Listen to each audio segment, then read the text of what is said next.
kunti lang. Lang. Gagawa sa bus mo? Ay, too much na yun, my friend.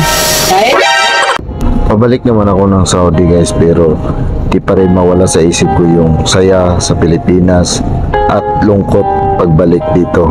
Dahil hindi naman natin alam ulit kung kailan tayo babalik ng Pilipinas. At pagdating ko dito sa immigration guys, di talaga mawala sa isip ko yung mamimiss ko yung pagkain nila, lalo na yung safe patty. first day ko ngayon sa duty, kaya napaisip ako kung ano kayang bus na gagamitin ko, yung luma or yung bago. Para sa akin kasi kampante ako sa luma kasi dito ako nag-upisa at dito ako natuto. Ito pala yung bus na napili ko, yung luma. Try kong start kung maganda ba talaga, medyo maayos naman, kaya ito na talaga yung napipili ko at ito na talaga yung gagamitin ko. Medyo maalikabok nga lang dahil matagal na nakatambay at hindi ginagamit. Galing kasi ito sa ibang area, hindi na kasi nila ginagamit yung luma, kaya dinala na dito sa main. At bukas na bukas kasi gagamitin na tong bus na to. Ito na talaga yung gagamitin ko sa pang araw-araw. Kaya naman pag hindi malinis yung bus mo, pabakyum ko muna to guys. May magaling kasi kami taga-vacuum dito, si Kulukoy, yung kaibigan ko guys, si Kulukoy. Apo, sunod na.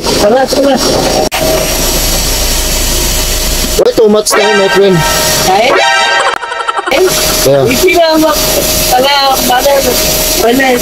Iting, mali. Ano ito, iting?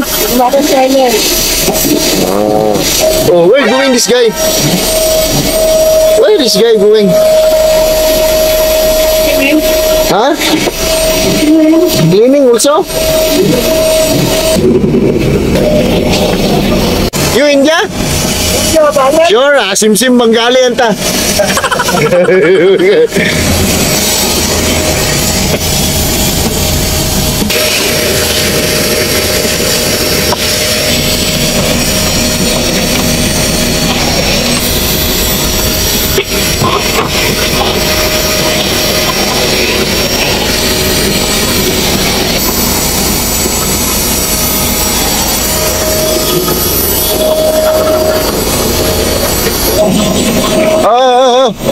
Hey.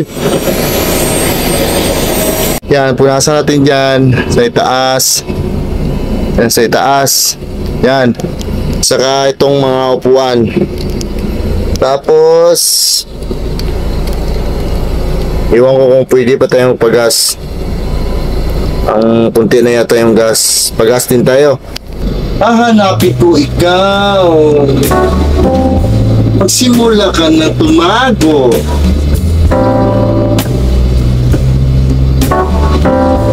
Oops!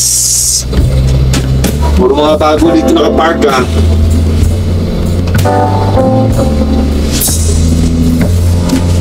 Ano kaya yan?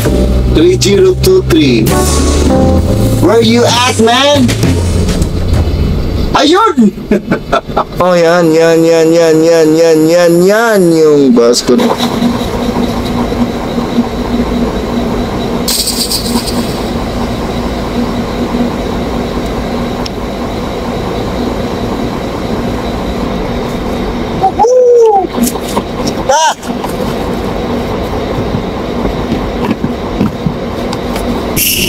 Albatros guys. Sige na. Parang baho ito. Siya natin. Linis din. At tinagayan guys. Pinuntahan ko yung kasama ko kasi kanina ko pa to nakita naglilinis eh. Ano yung pinagagawa sa bus mo? Ha? Binta natin yan. Makabili tayo panigarilyo.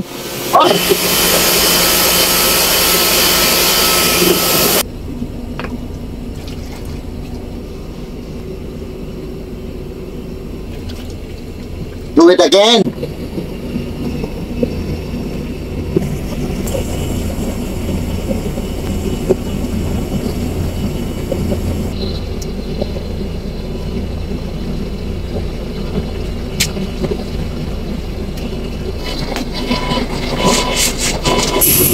Patay na bangkada nito.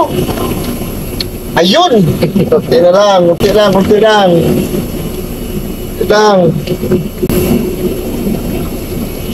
Uyas.